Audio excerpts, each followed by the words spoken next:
আহ, বাংলাদেশ জাতীয়তাবাদী ছাত্রদলের সভাপতি জনাব রাকিবুল ইসলাম রাকিব গত কয়েকদিন ধরে তিনি বৃষ্টিতে ভিজে প্রোগ্রাম করেছিলেন। সেজন্য ঠান্ডাজনিত কারণে তিনি অসুস্থ, কয়েকদিন ধরে জ্বর আসছিল এবং সেজন্য তিনি গতকাল এবং আজকের প্রোগ্রামটিতে তিনি উপস্থিত হতে পারেননি।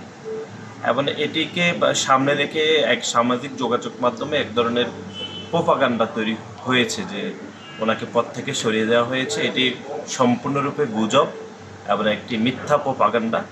বাংলাদেশ জাতীয়তাবাদী ছাত্রদল একদম ঐক্যবদ্ধভাবে, নিরলসভাবে সাধারণ শিক্ষার্থীদের জন্য আমরা কাজ করছি এবং ভবিষ্যতে আমরা ইনশাল্লাহ কাজ করতে চাই।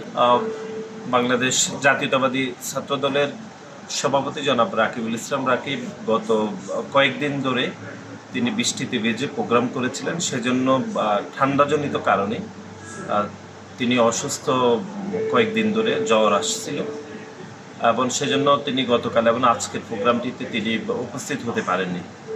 এবং এটিকে সামনে রেখে এক সামাজিক যোগাযোগ মাধ্যমে এক ধরনের প্রোপাগান্ডা তৈরি হয়েছে যে ওনাকে পদ থেকে সরিয়ে দেওয়া হয়েছে। এটি সম্পূর্ণরূপে গুজব এবং একটি মিথ্যা প্রোপাগান্ডা। বাংলাদেশ জাতীয়তাবাদী ছাত্রদল একদম ঐক্যবদ্ধভাবে, নিরলসভাবে সাধারণ শিক্ষার্থীদের জন্য আমরা কাজ করছি এবং ভবিষ্যতে আমরা ইনশাল্লাহ কাজ করতে চাই। ওকে, বাদ দিতে। For more updates, follow us on Facebook, subscribe our YouTube channel, get the latest update on www.daily-sun.com.